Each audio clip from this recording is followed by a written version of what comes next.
ช่วยบอกค่อยทีมันคือผักอะไรคะป้าชมพี่น้องป้าดูมันออกดอกพี่น้องนี่มันออกดอกแล้วเนี่ย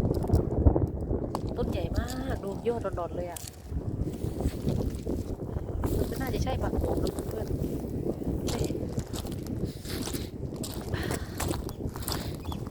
ผักโขมเราก็พอรู้จักถ้าตามภาพคนที่เขาอยู่ต่างแดนเขาพากันเก็บอะค่ะนี่ผักโขมนี่ผักโขมเนาะ